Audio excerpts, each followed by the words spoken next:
हाय दोस्तों, कैसे हो आप सब। उम्मीद है कि आप सब अच्छे होंगे और मजे में होंगे।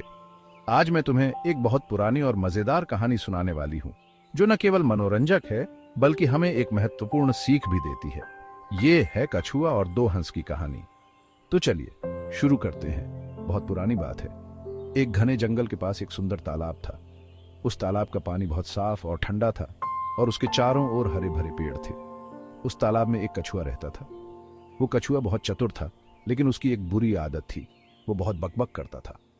कछुआ दिन भर तालाब के किनारे बैठकर अपने दोस्तों से बातें करता रहता था। उसकी बातें कभी खत्म ही नहीं होती थीं। एक दिन दो हंस उस तालाब के पास आए। वो हंस बहुत सुंदर और शांति प्रिय थे। कछुए ने उनसे दोस्ती कर ली। अब तीनों मिलकर खूब मस्ती करते थे और तालाब के चारों ओर घूमते थे। हंस और कछुआ एक दूसरे के साथ समय बिताने लगे और उनकी दोस्ती गहरी हो गई। एक दिन हंसों ने कछुए को बताया कि वो दूसरे तालाब की तरफ जा रहे हैं। वो तालाब बहुत दूर था और वहां का नजारा बहुत सुंदर था। कछुआ भी उनके साथ जाना चाहता था, लेकिन उसे तो उड़ना नहीं आता। उसने सोचा कि वो कैसे हंसों के साथ जा सकता है। कछुए ने दिमाग लगाया और एक चाल चली। उसने एक लंबी लकड़ी ली और हंसों से कहा, दोनों तुम इस लकड़ी को अपनी चोंचों से पकड़ लो और मैं बीच में मुंह से लटक जाऊंगा।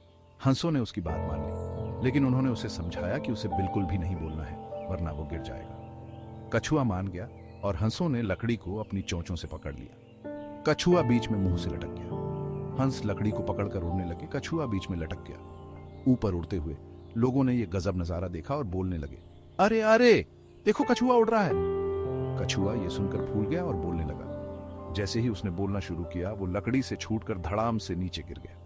कछुए को बहुत चोट लगी और उसे समझ आ गया कि उसकी बकबक की आदत ने उसे मुसीबत में डाल दिया। कछुआ बहुत दुखी हुआ और उसने सोचा कि अगर उसने हंसों की बात मानी होती और चुप रहता तो वो सुरक्षित रहता। कभी कभी चुप रहना ही समझदारी होती है।